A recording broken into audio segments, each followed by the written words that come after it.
concealed under the shadow of the necromancer and the canopy of southern Mirkwood, Dol Guldur harboured a vast army during the Third Age.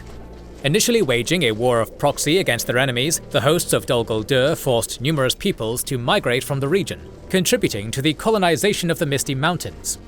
During the War of the Ring, Dol Guldur violently unleashed a two-pronged invasion of Lothlorien and the Woodland Realm, proving itself to be a force to be reckoned with. During the Third Age, none dared enter the infested forests of southern Mirkwood, and for good reason.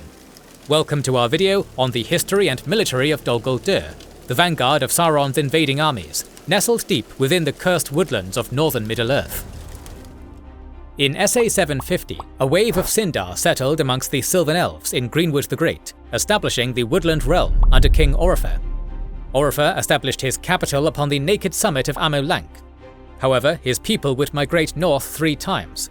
The first wave of migration occurred in order to evade the increasing encroachments of the dwarves of Khazad-dûm and intrusions from Lothlorien.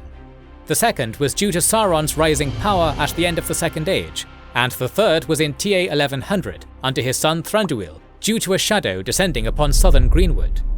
After his defeat by Isildur and the loss of the One Ring, Sauron was unable to form a physical body for a long period of time.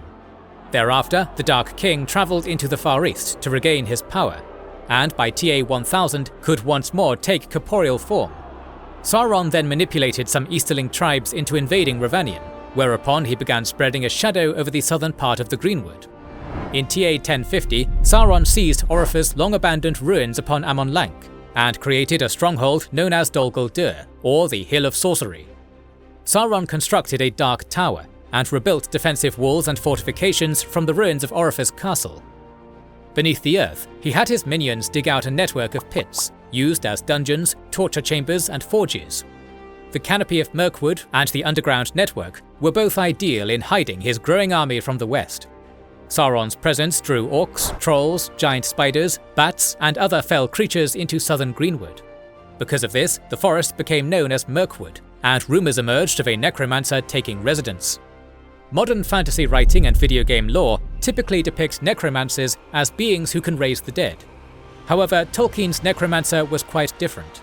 Taking inspiration from old mythologies, such as the Greek tales of Odysseus visiting the realm of the dead, Tolkien's necromancer was not able to raise the dead per se, but rather communicate and manipulate their fear. Within Tolkien's legendarium, every incarnate is formed through the union of a Fia, meaning spirit, and a Hroa, meaning body. Melkor was able to corrupt Fia and taught Sauron how to do so. During the First Age, Sauron employed necromancy to imprison evil spirits within wolves, thereby creating werewolves. During the Second Age, he utilized the One Ring to achieve a similar effect with men, thereby creating the Nazgûl. Sauron also taught necromancy to his subordinates, which led to the creation of entities such as wraiths, barrow wights, and the Two Watchers. By TA 1100, the Wise heard rumours of an evil power concentrating around the ruins of Amolanc. By this time, Easterlings had inhabited the region of southern Mirkwood for centuries, from where they periodically raided the Kingdom of Gondor. The Wise believed this to be the work of one of the Nazgûl, although Gandalf feared that perhaps Sauron himself had returned. In TA 1300, Sauron's evil servants had grown strong enough, allowing him to send orcs to begin colonizing the Misty Mountains, and the Witch King to establish a realm in Angmar. While his forces in the north, east, and south assailed his ancient enemies, Sauron dared not reveal his true identity or strength in the isolated outpost of Dol Guldur. Instead, he waged proxy wars, manipulating the Easterlings against the Northmen and the forces of Gondor. In TA 1636, a great plague spread on the dark winds out of Rhûn, possibly created by Sauron, as it coincided with the shadow deepening in Mirkwood. The Great Plague ravaged Middle-earth, causing the watch over Mordor's borders to cease. Her fortress was left unguarded, and her passes unmanned. Sauron began repopulating Mordor in order to reclaim it, for he required Mount Doom for his forges. By this time, King Araphant of Arnor and King Onderher of Gondor realized that a single force was coordinating the attacks on both of their kingdoms, and resolved to coordinate efforts to combat this evil. By TA 1975, Angmar and Arthedain were destroyed, prompting Sauron to order the Witch King and the other Nazgûl to return to Mordor. There, the Nazgûl spent 20 years preparing an army, and in TA 2002 captured Minas Ithil. By TA 2060, the influence of Dol Guldur had grown so large that the Wise dispatched Gandalf to investigate. However, before Gandalf could discover him, Sauron fled east to corrupt the Easterlings further and forge alliances amongst their various tribes. Sauron's absence from Dol Guldur and the lack of Nazgul activity at Minas Morgul became known as the Watchful Peace, and 4 tranquil centuries passed by as the West began to neglect its watch over Dol Guldur. In TA 2460, Sauron returned to Dol Guldur, and 3 years later, the One Ring revealed itself to a hobbit-like creature known as Smeagol. Sauron now sought to reclaim his One Ring, gather the remaining other rings of power, and eliminate the line of Isildur. The Wise sensed this, and formed the White Council to coordinate efforts against the growing evil.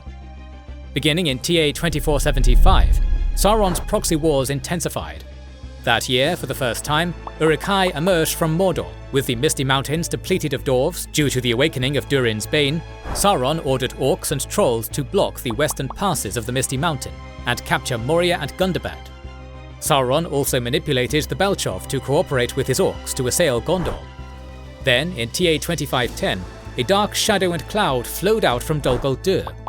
This was immediately met by a white mist from Lothlorien, aiding Iol the Young en route to the Battle of the Field of Celebrat. In TA 2845, Sauron's hunters managed to capture the Dwarven king Thrain II and brought him back to Dol Guldur. Sauron tortured him and took back one of the 7 rings of power from him, before leaving him to die in the dungeons of Dol Guldur. Gandalf set out on a search for Thrain, scouring the mines of Moria, before sneaking into Dol Guldur in TA 2850. There, Gandalf found the dying Dwarven king, and discovered the necromancer's true identity, before making his escape unnoticed. Gandalf warned the White Council the next year, urging them to attack the fortress.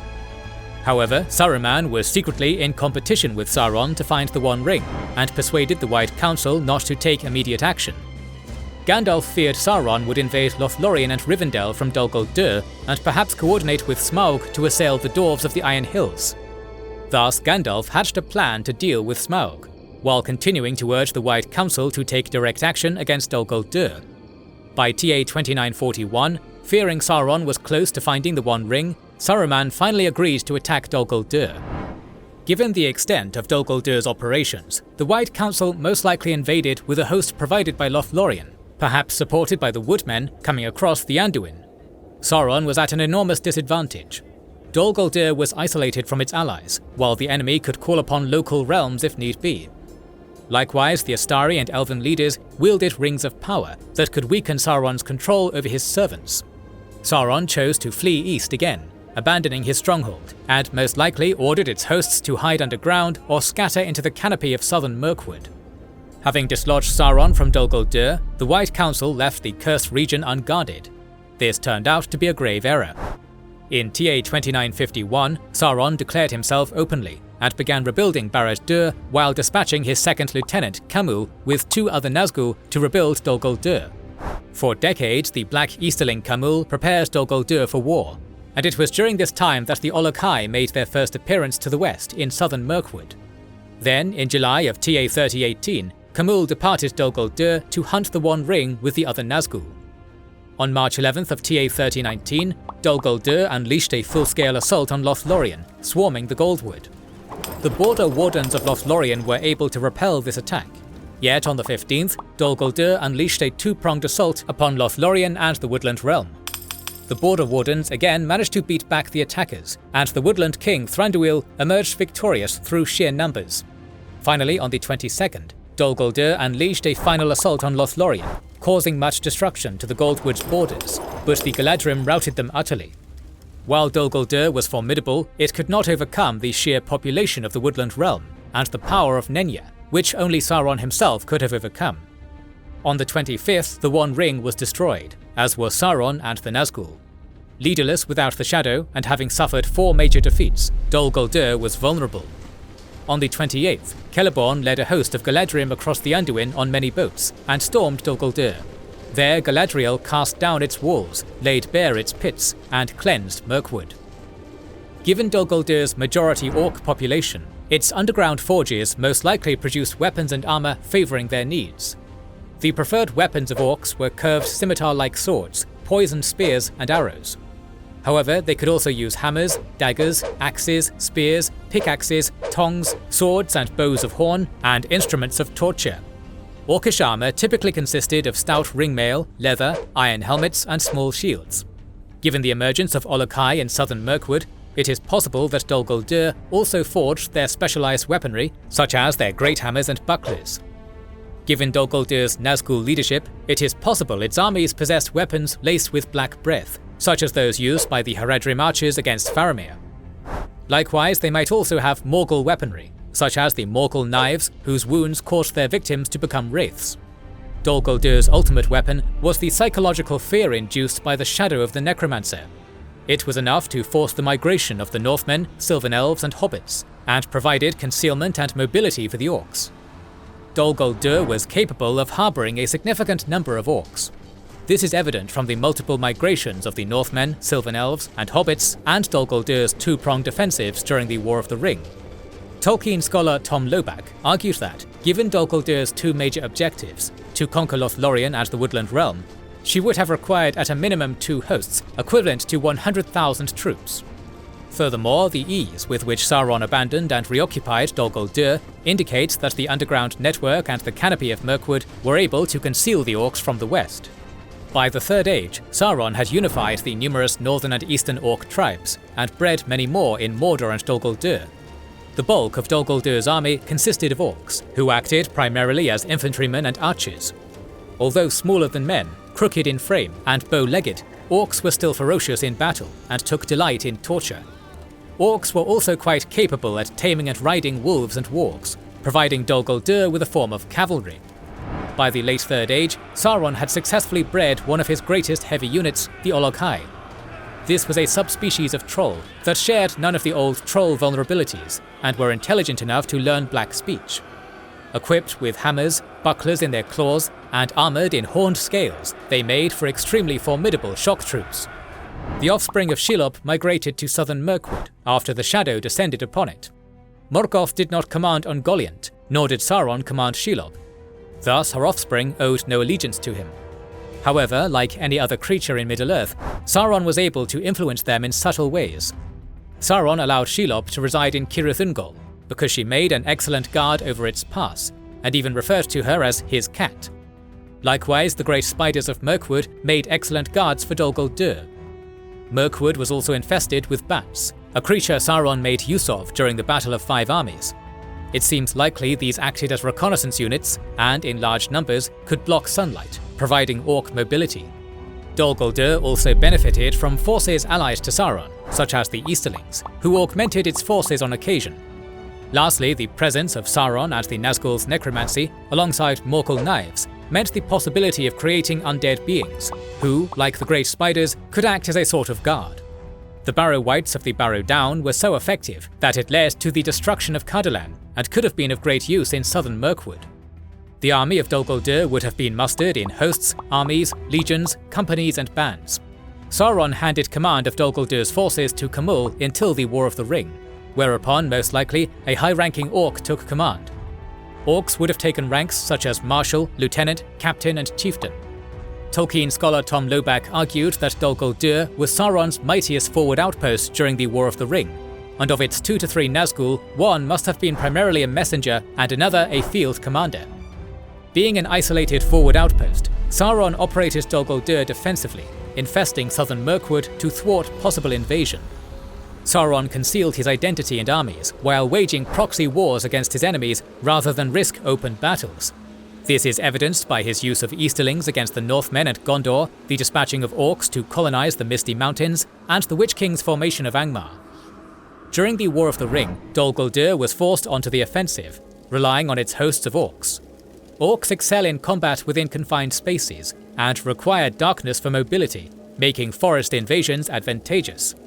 Offensive tactics could have included bat reconnaissance, followed by orcs riding wolves and warg patrols, doubling as cavalry. The main contingent was orc infantrymen and archers, who notably used a lot of fire projectiles, as both Mirkwood and Goldwood suffered heavily from fire damage. It's possible some Olokai were used as shock troops to try and break up enemy formations. Ultimately, Dol Guldur's military success relied on orcs employing human wave attacks and swarming tactics. Unfortunately, during the War of the Ring, Dol Guldur suffered from a lack of leadership, as Sauron and all the Nazgul were preoccupied with greater operations. Without their guidance or Sauron's power, they succumbed to the sheer numbers of Thranduil's hosts and Galadriel's Ring of Power Nenya. So passed the armies of Dol Guldur, and whose shadow lifted, as the West turned once more to hope. More videos on the world of Middle-earth are on the way. Moreover, we're planning to cover stories from many other fantasy, sci-fi and space opera universes, so make sure you are subscribed and have pressed the bell button to see it. Please consider liking, commenting and sharing, it helps immensely. Our videos would be impossible without our kind patrons and YouTube channel members, whose ranks you can join via the links in the description to know our schedule, get early access to our videos, access our Discord, and much more. This is the Wizards and Warriors channel, and we will catch you on the next one.